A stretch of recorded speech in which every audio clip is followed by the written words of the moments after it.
आज की इस वीडियो में हम लोग एनटीपीसी और ग्रुप डी के लिए प्रैक्टिस संख्या 3 को लेकर आए हुए हैं। इसे सॉल्व करते हैं। पहला प्रश्न दिया हुआ है यहाँ पे कि धोवन सोडा अर्थात वाशिंग सोडा का रासायनिक नाम क्या है। तो इसका आंसर यहाँ हमारा हो जाएगा ऑप्शन सी से हो जाएगा, जो कि सोडियम कार्बोनेट है, जो वाशिंग सोडा के नाम से जाना जाता है। इसका रासायनिक नाम आप याद कर सकते हैं, NaCO3 को ही सोडियम कार्बोनेट बोलते हैं। इस प्रकार जी हाँ, तो दूसरा प्रश्न यहाँ पे कि विटामिन सी का रासायनिक नाम क्या है। विटामिन सी का रासायनिक नाम पूछा हुआ है, तो इसका आंसर जो हो जाएगा हमारा ऑप्शन यहाँ पे बी से हो जाएगा, एस्कॉर्बिक एसिड बोलते हैं। और बाकी के यहाँ ऑप्शनों पर डिस्कस कर ले तो ये जो रेटिनॉल जो है ये विटामिन ए का नाम है, और कैल्सीफेरॉल जो है विटामिन डी का नाम है, रासायनिक नाम है, और टोकोफेरॉल जो है विटामिन ई का रासायनिक नाम है। तो इस तरह से आप इसे याद कर सकते हैं। जी हाँ, तो तीसरा प्रश्न यहाँ पे कि रतौंधी किस विटामिन की कमी के कारण होता है। तो इसका आंसर हमारा ऑप्शन ए सही हो जाएगा, विटामिन ए की कमी से रतौंधी नामक बीमारी होती है। और आपको यहाँ पे बता दें कि विटामिन बी जो है इसका रासायनिक नाम है थायामीन, और थायामीन और इसके नाम से जो रोग होता है ना उसका नाम है बेरी बेरी। विटामिन B1 की कमी से होता है। और यहाँ पे विटामिन डी जो दिख रहा है इसका नाम है कैल्सीफेरॉल, और इसकी कमी से जो रोग होता है उससे बोलते हैं रिकेट्स। और बच्चा यहाँ पे विटामिन सी जो है इसे बोलते हैं स्कॉर्बिक एसिड, और इसके द्वारा जो रोग होता है उसको बोलते हैं स्कॉर्बी रोग बोलते हैं, स्कॉर्बी।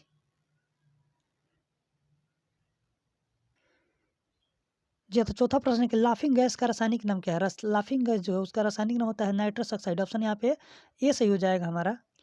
जी हाँ, तो पांचवा प्रश्न है कि प्लास्टर ऑफ पेरिस का रासायनिक सूत्र पूछा है। तो प्लास्टर ऑफ पेरिस जो होता है ना उसका सूत्र हो जाएगा ऑप्शन यहाँ सी से हो जाएगा, CaSO4.1/2S2 होता है। जी हाँ, तो छठा प्रश्न है कि विटामिन सी का सबसे अच्छा स्रोत कौन सा है। तो विटामिन सी जो है सबसे अच्छा स्रोत है आंवला। ऑप्शन यहाँ पे सी सही हो जाएगा। जी हाँ, तो सातवां प्रश्न है कि बेरी बेरी रोग, जो बेरी बेरी रोग जो है ये किस विटामिन की कमी के कारण होता है। तो इसका आंसर जो हो जाएगा हमारा ऑप्शन यहाँ पे सी से हो जाएगा, विटामिन B1 की कमी से होता है। इसका रासायनिक नाम बताया अभी आपको हम, क्या होता है, थायामीन होता है, थायामीन इसका रासायनिक नाम होता है। विटामिन सी की कमी से जो रोग होता है उसे रिकेट्स बोलते हैं, और इसका रासायनिक नाम जो है स्कॉर्बिक एसिड है। और विटामिन ई का जो नाम होता है उसका नाम है टोकोफेरॉल, और इसकी कमी से जो रोग होता है उसे बोलते हैं बाध्यता की कमी, यानी कि संतान उत्पत्ति नहीं करने का क्षमता जो होता है। और विटामिन डी इसका नाम थायामीन है, इसके कमी से रतौंधी होता है। जी हाँ, तो आठवां प्रश्न है कि वसा वसा में घुलनशील विटामिन का नाम बताना है। तो यहाँ पे विटामिन ए भी हो जाएगा, विटामिन डी भी हो जाएगा, विटामिन के भी हो जाएगा, इसलिए इसका आंसर यहाँ पे इनमें से सभी हो जाएगा। आपको मैं बता दूं यहाँ पे कि वसा में घुलनशील और जल में घुलनशील विटामिन का नाम पूछता है। तो जल में घुलनशील विटामिन वो विटामिन होते हैं जो WBC से आप याद कर सकते हैं, यानी कि BC, और जितने विटामिन बी से और सी वाले हैं वो सारे जल में घुलनशील होते हैं। जी, तो नौवां प्रश्न दिया है कि जल में घुलनशील विटामिन का नाम देखिए, यहाँ पूछ दिया ना, तो इसका आंसर हो जाएगा बी और सी, यानी कि इनमें से दोनों इसका आंसर सही हो जाएगा। आप WBC के नाम से इसे याद कर सकते हैं। W से हो जाएगा वाटर, और BC यानी कि जल में घुलनशील जो विटामिन है वो बी और सी है।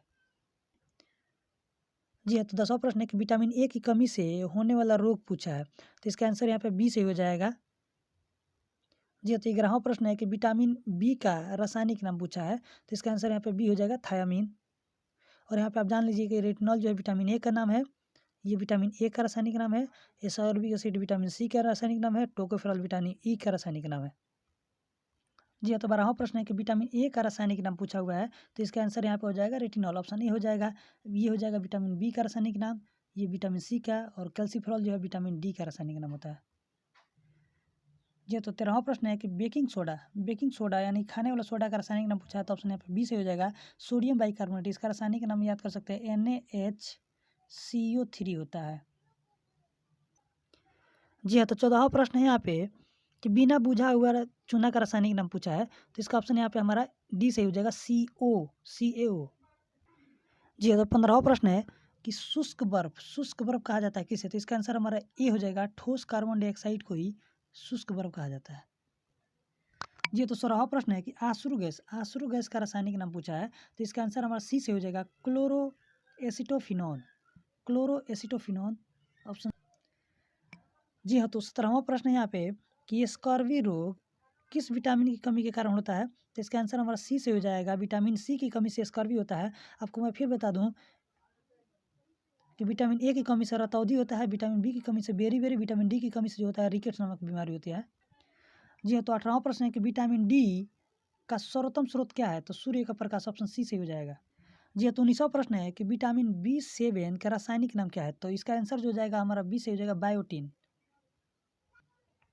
जी हाँ, तो 20वां प्रश्न है यहाँ पे कि जिप्सम का रासायनिक सूत्र क्या है? तो इसका आंसर हमारा 20 हो जाएगा CaSO4.2H2O। जी हाँ, तो 21वां प्रश्न है कि नपुंसकता और बाध्यता नामक जो रोग होता है, ये किस विटामिन की कमी से होता है? तो इसका आंसर हमारे यहाँ पे सी से हो जाएगा। और विटामिन ए का रासायनिक नाम होता है रेटिनॉल और इसकी कमी से होता है रतौंधी। और विटामिन के जो है इसके कमी से जो होता है रक्त का थक्का नहीं होता है। और विटामिन डी जो है इसके रोग कमी से जो होता है रिकेट्स नामक बीमारी होता है। जी हाँ, तो 22वां प्रश्न है यहाँ पे कि विरंजक चूर्ण का रासायनिक नाम क्या है? तो इसका आंसर हमारा यहाँ पे डी से हो जाएगा ब्लीचिंग पाउडर। 23वां प्रश्न है कि साधारण नमक का रासायनिक नाम क्या है? तो इसका आंसर यहाँ पे ए हो जाएगा सोडियम क्लोराइड। इसे सूत्र बोलते हैं NaCl बोलते हैं। 24वां प्रश्न है कि विटामिन के का रासायनिक नाम क्या है? तो इसका आंसर जो हो जाएगा हमारा बी से हो जाएगा फिलोक्विनोन। जी तो 25वां प्रश्न है कि मार्स गैस किसे कहा जाता है? तो यहाँ पे ऑप्शन इसका ए से हो जाएगा। इसका रासायनिक सूत्र जो होता है CH4 होता है, मीथेन बोलते हैं इसको। जी हाँ, तो 26वां प्रश्न है यहाँ पे कि भारी जल का रासायनिक सूत्र नाम क्या है? तो इसका आंसर यहाँ पे हो जाएगा ऑप्शन सी ड्यूटेरियम ऑक्साइड बोलते हैं इसको। जी हाँ, तो 27वां प्रश्न है कि भारी जल का रासायनिक सूत्र क्या है? तो भारी जल का रासायनिक सूत्र जो है ना, ऑप्शन यहाँ पे सी से हो जाएगा D2O बोलते हैं। 28वां प्रश्न है कि मछलियों के यकृत के तेल से कौन सी विटामिन हमें प्राप्त होती है? तो इसका आंसर हो जाएगा ऑप्शन डी विटामिन डी प्राप्त होती है। जी हाँ, तो 29वां प्रश्न है कि कौन सा विटामिन जो है ना गर्म करने पर नष्ट हो जाता है? तो ऑप्शन यहाँ पे सी से हो जाएगा विटामिन सी जो है ना वही गर्म करने पर नष्ट हो जाता है। जी हाँ, तो 30वां प्रश्न है कि विटामिन डी की कमी से होने वाला रोग का नाम बताना है। तो यहाँ पे ऑप्शन डी से हो जाएगा रिकेट्स नामक बीमारी होता है विटामिन डी की। जी हाँ, तो 31वां प्रश्न है कि विटामिन शब्द का किसने दिया था? तो इसका आंसर हो जाएगा सी फंक ने दिया था। जी हाँ, तो 32वां प्रश्न है कि प्लास्टर ऑफ पेरिस का रासायनिक नाम क्या है? तो इसका आंसर यहाँ डी से हो जाएगा कैल्शियम सल्फेट हेमीहाइड्रेट। जी हाँ, तो 33वां प्रश्न है कि जिप्सम का रासायनिक नाम बताना है। तो इसका आंसर जो हो जाएगा हमारा ऑप्शन यहाँ पे ए से हो जाएगा कैल्शियम सल्फेट। इसका सूत्र होता है CaSO4, कैल्शियम सल्फेट बोलते हैं। जी हाँ, तो 34वां प्रश्न है यहाँ पे कि कोबाल्ट किस में पाया जाता है? तो इसका आंसर यहाँ सी से हो जाएगा विटामिन B12 में पाया जाता है कोबाल्ट। 35वां प्रश्न है यहाँ पे कि रक्त को थक्का बनने में सहायता करता है। तो विटामिन यहाँ पे बी जो है विटामिन के, ऑप्शन बी जो है सही हो जाएगा इसका। जी तो 36वां प्रश्न है कि विटामिन ए और विटामिन बी के आविष्कारक थे। तो इसका आंसर हो जाएगा ऑप्शन बी मैकुलन। 37वां प्रश्न है कि विटामिन सी के आविष्कारक कौन है? तो इसका ऑप्शन सी से हो जाएगा होलकट ने खोज किया था विटामिन सी को। जी तो 38वां प्रश्न है जो कि आज के वीडियो का आखिरी प्रश्न है कि अम्लराज एक्वारेजिया मिश्रण होता है किसका? तो यहाँ पे ऑप्शन ए से हो जाएगा HNO3 + HCl।